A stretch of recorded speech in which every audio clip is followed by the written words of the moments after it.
ਵਿੱਚੋਂ ਕਿਹੜੀ office tool ਦੀ ਉਦਾਹਰਨ ਹੈ? MS Word, Google Slides, MS PowerPoint ਜਾਂ ਆਲ ਆਫ ਦਿਸ। ਕਿਹੜੀ ਹੈ ਆਫਿਸ ਟੂਲ ਦੀ ਉਦਾਹਰਨ? MS Word. ਠੀਕ ਹੈ, ਆਪਸ਼ਨ ਨੰਬਰ ਓੜਾ ਇਸ ਦਾ ਰਾਈਟ ਆਂਸਰ ਹੋਵੇਗਾ।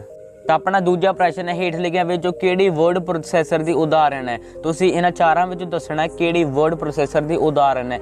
ਆਪਾਂ ਨੂੰ ਆਪਸ਼ਨਸ ਵੀ ਦਿੱਤੀ ਗਈਆਂ ਹਨ, Google Docs, Google Sheets, Google Drive ਜਾਂ ਗੂਗਲ MS ਐਕਸਲ। ਠੀਕ ਹੈ, ਇਹ 'ਚ ਤੁਹਾਨੂੰ ਆਪਸ਼ਨ 4 ਦਿੱਤੀਆਂ ਗਈਆਂ ਹਨ। ਤੁਸੀਂ ਦੱਸਣਾ ਵਰਡ ਪ੍ਰੋਸੈਸਰ ਕਿਹੜਾ ਹੈ, ਗੂਗਲ ਡਾਕਸ ਹੈ। ਠੀਕ ਹੈ, ਤੁਹਾਡਾ ਊੜਾ ਹੋਵੇਗਾ ਇਸ ਦਾ ਰਾਈਟ ਆਂਸਰ। ਹੁਣ ਆਪਣਾ ਪ੍ਰਸ਼ਨ ਨੰਬਰ 3 ਹੈ, ਹੇਠ ਲਿਖਿਆਂ ਵਿੱਚੋਂ ਕਿਹੜੀ ਗੂਗਲ ਦੇ ਆਨਲਾਈਨ ਆਫਿਸ ਟੂਲ ਦੀ ਉਦਾਹਰਨ ਨਹੀਂ ਹੈ?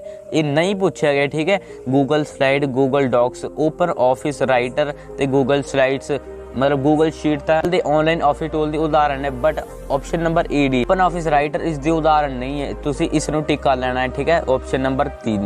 तो हुण अपना प्रश्न नंबर 4 है, डैश प्रोग्रामां दा समूह हुंदे हन जो यूजर नूं किसी भी काम दे योग बनाउंदे हन। सॉफ्टवेयर, हार्डवेयर, भाषा ट्रांसलेशन किहड़ा है इन्हां विचों? तां तुहाडा इस प्रश्न का उत्तर होवेगा ऑप्शन नंबर ऊड़ा, सॉफ्टवेयर। ठीक है, तुहाडे चौथे प्रश्न का उत्तर है सॉफ्टवेयर्स। तो अपना प्रश्न नंबर 5, डैश ओ टैक्सट हुंदा है जिस विच वैब पेजां दे लिंक मौजूद हुंदे हन। Static text, hyper text, plan text या उपरोक्त सारे किहड़ा हुंदा है? हाइपर टैक्सट है। ठीक है, ऑप्शन नंबर एड़ा इसका राइट आंसर होवेगा। हुण प्रश्न नंबर 6 है, डैश एट्रीब्यूट की वरतों करते हुए असीं सिल्लां विचकार खाली थां एडजस्ट कर सकते हैं। किहड़ा? सैल पासिंग है, सैल पेंडिंग या रो स्पेन है या कॉल स्पेन है? किहड़ा? सैल पासिंग है। ऑप्शन नंबर ऊड़ा इसका राइट आंसर होवेगा। प्रश्न नंबर 2 विच खाली थावां पुछीਆਂ गई हैं ਆਪਾਂ फीलिंग द ब्लैंक। ठीक है, ये भी 6 अंक 6 होवेगी। ठीक है, 1 अंक ਦੀ 1 ਹੋਵੇਗੀ। ਤੇ ਆਪਣਾ ਜਿਵੇਂ ਕਿ ਪਹਿਲੀ ਖਾਲੀ ਥਾਂ ਹੈ, ਐਪਲੀਕੇਸ਼ਨ ਸੌਫਟਵੇਅਰ ਨੂੰ ਡੈਸ਼ ਵੀ ਕੀ ਕਿਹਾ ਜਾਂਦਾ ਹੈ? ਮਤਲਬ ਐਪਲੀਕੇਸ਼ਨ ਸੌਫਟਵੇਅਰ ਨੂੰ ਹੋਰ ਕੀ ਕਿਹਾ ਜਾਂਦਾ? ਕੀ ਕਿਹਾ ਜਾਂਦਾ? And user application. ਠੀਕ ਹੈ, ਐਂਡ ਯੂਜ਼ਰ ਕਿਹਾ ਜਾਂਦਾ ਹੈ। ਹੁਣ ਆਪਣਾ ਪ੍ਰਸ਼ਨ ਦੂਜਾ ਹੈ, ਵੱਖ-ਵੱਖ ਤਰ੍ਹਾਂ ਦੇ ਆਫਿਸ ਟੂਲਸ ਡੈਸ਼ ਸੌਫਟਵੇਅਰ ਦੀ ਸ਼੍ਰੇਣੀ ਵਿੱਚ ਆਉਂਦੇ ਆ। ऑफिस टूल्स बारे पूछा तो किहड़ी श्रेणी में आउंदे हन? Application software. ठीक है, इसका राइट आंसर है एप्लीकेशन सॉफ्टवेयर। तो प्रश्न नंबर 3 है, डैश एक ऑनलाइन मुफ्त वर्ड प्रोसेसर है, किहड़ा है? Google Docs. तुहाडे तीजे प्रश्न का उत्तर है गूगल डॉक्स। तो अपना चौथा प्रश्न है, पेयर टैग्स नूं डैश टैग्स भी कहा जाता है। पेयर टैग्स नूं की कहा जाता है? Container tags. ठीक है, चौथे प्रश्न का उत्तर तुहाडा कंटेनर टैग्स। तो अपना प्रश्न नंबर 5 है, डैश टैग की वरतों सिंगल लाइन ब्रेक दाखल लई कीती जाती है। किहड़े टैग दी? BR tag. ठीक है, BR टैग की वरतों की जाती है। तो प्रश्न नंबर 6, डैश लिस्ट एक लिस्ट के अंदर होर लिस्ट हुंदी है, किहड़ी लिस्ट तुसीं इस विच दसना है। ठीक है, तो प्रश्न नंबर 3 विच फुल फॉर्म दित्तियां गईयां ने। ठीक है, ये तुहाडे कोल 8 पूछे गए हैं फुल फॉर्म, इन्हां दे तुसीं पूरे नाम दसने हैं। जिवें कि पहला प्रश्न है, B टैग का पूरा नाम की है? बोल्ड। ठीक है, तुहाडे पहले प्रश्न का उत्तर है बोल्ड। तो प्रश्न नंबर दूजा है, U टैग का पूरा नाम की है? अंडरलाइन। ठीक है, दूजे प्रश्न का उत्तर है तुहाडा अंडरलाइंड।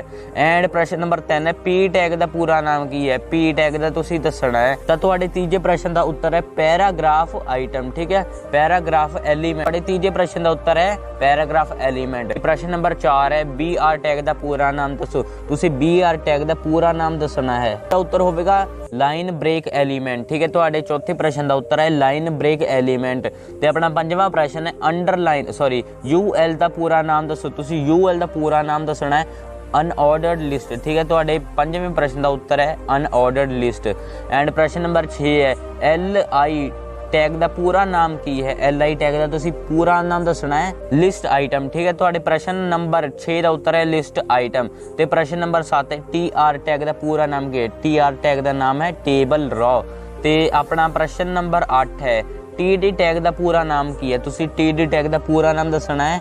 तुहाडे इस प्रश्न का उत्तर है टेबल डाटा सैल। ठीक है, टेबल डाटा सैल है तुहाडे प्रश्न नंबर 8। मतलब TD टैग का पूरा नाम है टेबल डाटा कैम। ठीक है, हुण अपने इत्थे 1 नंबर वाले प्रश्न खत्म हो जाते हैं। तो अपना भाग एड़ा शुरू हो गया। ठीक है, इस विच 3 अंकों वाले प्रश्न पूछे गए हैं 6।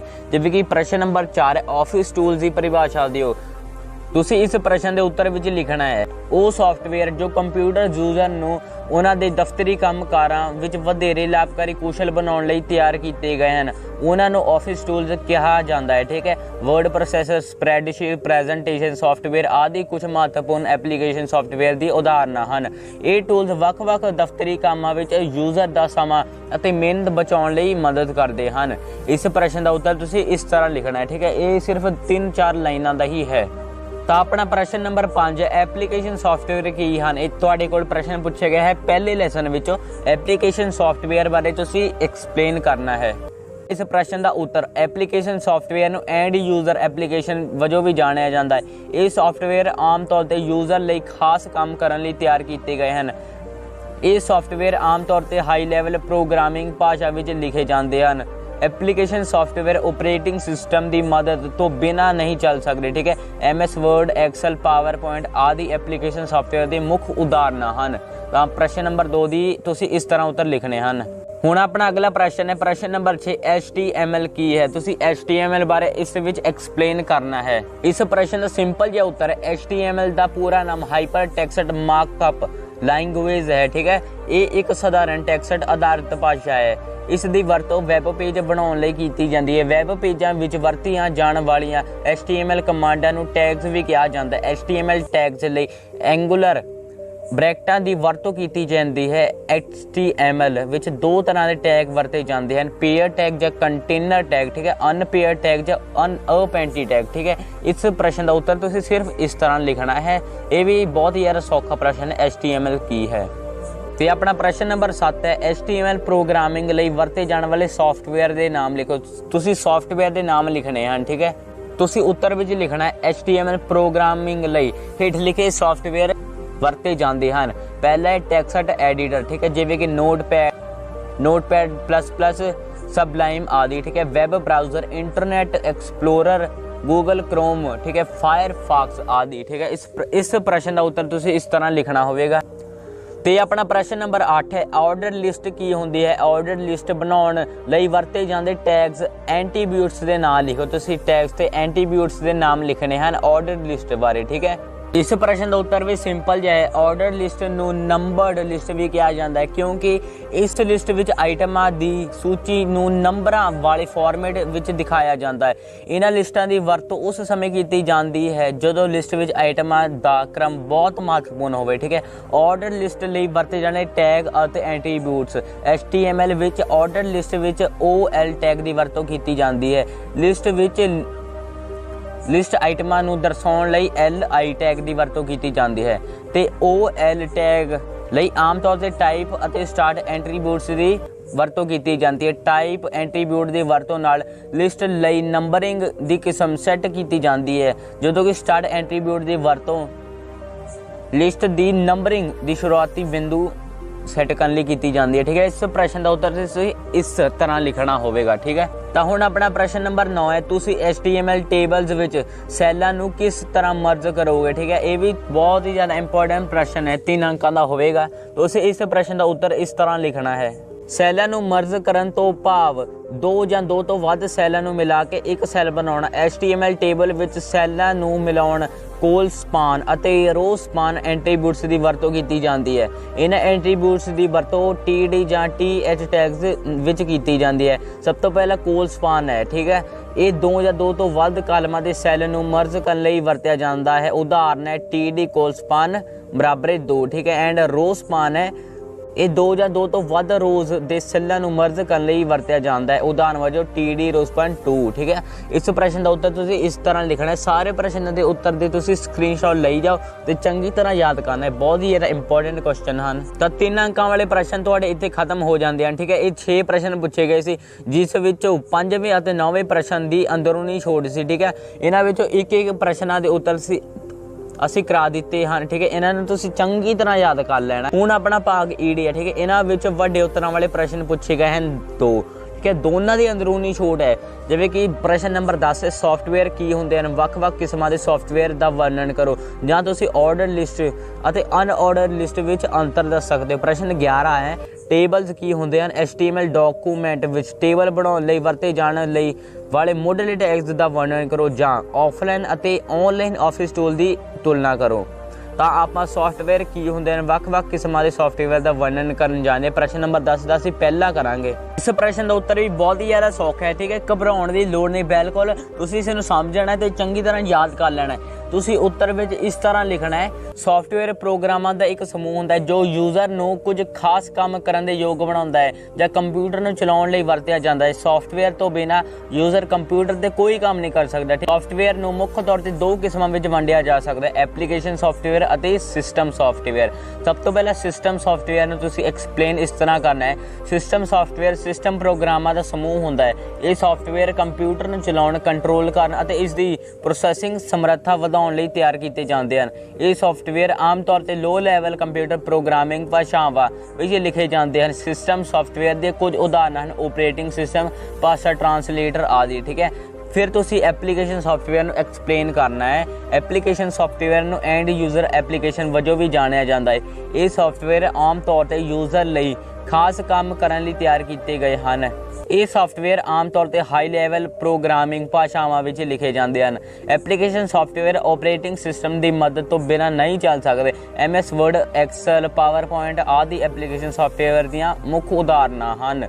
ਤਾਂ ਇਹ ਹੈ, ਇਸ ਪ੍ਰਸ਼ਨ ਦਾ ਉੱਤਰ ਤੁਸੀਂ ਇਸ ਤਰ੍ਹਾਂ ਲਿਖਣਾ ਹੈ। ਇਸ ਦੀ ਸਕਰੀਨਸ਼ਾਟ ਲੈ ਲਓ ਅਤੇ ਇਸ ਨੂੰ ਚੰਗੀ ਤਰ੍ਹਾਂ ਯਾਦ ਕਰਨਾ ਹੈ। ਤੇ ਆਪਣਾ ਪ੍ਰਸ਼ਨ ਨੰਬਰ 11 ਹੈ, ਟੇਬਲਸ ਕੀ ਹੁੰਦੇ ਹਨ? ਡਾਕੂਮੈਂਟ।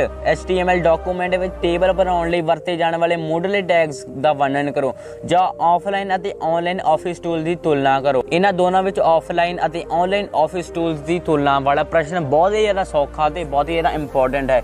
ਅਸੀਂ ਇਸ ਦਾ ਉੱਤਰ ਲੈ ਕੇ ਆਏ, ਤੁਸੀਂ ਇਸ ਦੇ ਉੱਤਰ ਵਿੱਚ ਇਸ ਤਰ੍ਹਾਂ ਲਿਖਣਾ ਹੈ। ਸਾਡੇ ਤੇ ਟੇਬਲ ਆਫਲਾਈਨ ਅਤੇ ਆਨਲਾਈਨ ਆਫਿਸ ਟੂਲਸ ਵਿਚਕਾਰ ਤੁਲਨਾ ਦਰਸਾਉਂਦੇ ਹਨ, ਮਤਲਬ ਇਹਨਾਂ ਵਿਚਕਾਰ ਕੰਪੈਰੀਜ਼ਨ ਕਰਵਾਉਂਦੇ ਹਨ। ਸਭ ਤੋਂ ਪਹਿਲਾਂ ਪਹਿਲੇ ਭਾਗ ਵਿੱਚ ਤੁਸੀਂ ਲਿਖ ਲੈਣਾ ਹੈ ਆਫਲਾਈਨ ਆਫਿਸ ਟੂਲਸ ਤੇ ਦੂਜੇ ਵਿੱਚ ਤੁਸੀਂ ਲਿਖਣਾ ਹੈ ਆਨਲਾਈਨ ਆਫਿਸ ਟੂਲਸ। ਇਹਨਾਂ ਦੇ ਪੁਆਇੰਟ ਤੁਸੀਂ ਇਸ ਤਰ੍ਹਾਂ ਬਣਾਉਣੇ ਹਨ, ਇਹਨਾਂ ਟੂਲ ਦੀ ਵਰਤੋਂ ਕਰਨ ਲਈ ਇੰਟਰਨੈਟ ਕਨੈਕਸ਼ਨ ਦੀ ਲੋੜ ਨਹੀਂ ਪੈਂਦੀ। ਆਫਲਾਈਨ ਆਫਿਸ ਟੂਲਸ ਵਿੱਚ ਬਣੀਆਂ ਗਈਆਂ ਫਾਈਲਾਂ ਕੰਪਿਊਟਰ ਸਿਸਟਮ ਦੇ ਲੋਕਲ ਸਟੋਰੇਜ ਵਿੱਚ ਸਟੋਰ ਹੁੰਦੀਆਂ ਹਨ। ਫਾਈਲਾਂ ਨੂੰ ਸਿਰਫ ਸਥਾਨਕ ਕੰਪਿਊਟਰ ਸਿਸਟਮ ਤੇ ਐਕਸੈਸ ਕੀਤਾ ਜਾ ਸਕਦਾ ਹੈ ਜਿੱਥੇ ਉਹ ਸਟੋਰ ਕੀਤੀਆਂ ਜਾਂਦੀਆਂ ਹਨ। ਫਾਈਲਾਂ ਨੂੰ ਆਸਾਨੀ ਨਾਲ ਸ਼ੇਅਰ ਨਹੀਂ ਕੀਤਾ ਜਾ ਸਕਦਾ। ਇਹਨਾਂ ਐਪਸ ਵਿੱਚ ਬਣਾਈਆਂ ਗਈਆਂ ਫਾਈਲਾਂ ਤੇ ਕਈ ਯੂਜ਼ਰ ਇੱਕੋ ਸਮੇਂ ਆਸਾਨੀ ਨਾਲ ਕੰਮ ਨਹੀਂ ਕਰ ਸਕਦੇ। ਉਦਾਹਰਨ ਵਜੋਂ MS ਵਰਡ, ਐਕਸਲ, ਪਾਵਰਪੁਆਇੰਟ ਆਦਿ। ਤੇ ਆਨਲਾਈਨ ਆਫਿਸ ਟੂਲ ਵਿੱਚ ਤੁਸੀਂ ਇਸ ਤਰ੍ਹਾਂ ਪੁਆਇੰਟਸ ਬਣਾਉਣੇ ਹਨ। ਪਹਿਲੇ ਵਿੱਚ ਲਿਖਣਾ ਤੁਸੀਂ ਇਹਨਾਂ ਟੂਲ ਦੀ ਵਰਤੋਂ ਕਰਨ ਲਈ ਇੰਟਰਨੈਟ ਕਨੈਕਸ਼ਨ ਦੀ ਲੋੜ ਹੈ, ਮਤਲਬ ਇੰਟਰਨੈਟ ਦੀ ਤੁਹਾਨੂੰ ਲੋੜ ਪਵੇਗੀ। ਐਂਡ ਦੂਜੇ ਪੁਆਇੰਟ ਵਿੱਚ ਲਿਖਣਾ ਆਨਲਾਈਨ ਆਫਿਸ ਟੂਲ ਵਿੱਚ ਬਣਾਈਆਂ ਗਈਆਂ ਫਾਈਲਾਂ ਨੂੰ ਕਲਾਊਡ ਸਟੋਰੇਜ ਉੱਪਰ ਆਨਲਾਈਨ ਸਟੋਰ ਕੀਤੀਆਂ ਹੁੰਦੀਆਂ ਹਨ। ਫਾਈਲਾਂ ਨੂੰ ਦੁਨੀਆ ਵਿੱਚ ਕਿਤੇ ਵੀ ਐਕਸੈਸ ਕੀਤਾ ਜਾ ਸਕਦਾ ਹੈ ਕਿਉਂਕਿ ਫਾਈਲਾਂ ਆਨਲਾਈਨ ਸਟੋਰੇਜ ਮੀਡੀਆ ਵਿੱਚ ਸਟੋਰ ਕੀਤੀਆਂ ਜਾਂਦੀਆਂ ਹਨ। ਇਨਬਿਲਟ ਆਪਸ਼ਨਾਂ ਦੀ ਵਰਤੋਂ ਨਾਲ ਫਾਈਲਾਂ ਨੂੰ ਆਸਾਨੀ ਨਾਲ ਸ਼ੇਅਰ ਕੀਤਾ ਜਾ ਸਕਦਾ ਹੈ। ਇਹਨਾਂ ਐਪਸ ਵਿੱਚ ਬਣਾਈਆਂ ਗਈਆਂ ਫਾਈਲ ਤੇ ਕਈ ਯੂਜ਼ਰ ਇੱਕੋ ਸਮੇਂ ਤੇ ਆਸਾਨੀ ਨਾਲ ਕੰਮ ਕਰ ਸਕਦੇ ਹਨ। ਉਦਾਹਰਨ ਵਜੋਂ Google Docs, Google Sheets, Google Slides ਆਦਿ ਹੈ। ਤਾਂ ਤੁਹਾਡੇ ਇਸ ਪ੍ਰਸ਼ਨ ਦਾ ਉੱਤਰ ਤੁਸੀਂ ਇਸ ਤਰ੍ਹਾਂ ਲਿਖਣਾ ਹੈ। ਭਾਗ ED ਦੇ ਵੱਡੇ ਪ੍ਰਸ਼ਨਾਂ ਦੇ ਉੱਤਰ ਤੁਸੀਂ ਇਸ ਤਰ੍ਹਾਂ ਲਿਖਣੇ ਹਨ। ਪ੍ਰਸ਼ਨ 10 ਵਿੱਚ ਅਸੀਂ ਸੌਫਟਵੇਅਰ ਕੀ ਹੁੰਦੇ ਹਨ, ਇਹਨਾਂ ਦੀ ਵੱਖ-ਵੱਖ ਕਿਸਮਾਂ ਬਾਰੇ ਵਰਣਨ ਕਰਾ ਦਿੱਤਾ ਹੈ ਅਤੇ ਪ੍ਰਸ਼ਨ ਨੰਬਰ 11 ਵਿੱਚ ਆਫਲਾਈਨ ਅਤੇ ਆਨਲਾਈਨ ਆਫਿਸ ਟੂਲ ਦੀ ਤੁਲਨਾ ਕਰਵਾ ਦਿੱਤੀ ਹੈ। ਸੋ ਇਹ ਹੈ ਤੁਹਾਡੇ ਸੈਂਪਲ ਪੇਪਰ ਦੇ ਮੋਸਟ ਇੰਪੋਰਟੈਂਟ ਕੁਐਸਚਨਾਂ ਦਾ ਸੋਲੂਸ਼ਨ। ਜੇਕਰ ਵੀਡੀਓ ਥੋੜੀ ਜਿਹੀ ਚੰਗੀ ਲੱਗੀ ਤਾਂ ਕਰ ਦਿਓ ਲਾਈਕ, ਚੈਨਲ ਤੇ ਨਵੇਂ ਆਂਦਾ ਸਬਸਕ੍ਰਾਈਬ ਕਰ ਦਿਓ। ਤਾਂ ਮਿਲਦੇ ਨੈਕਸਟ ਵੀਡੀਓ ਵਿੱਚ। ਜੈ ਹਿੰਦ।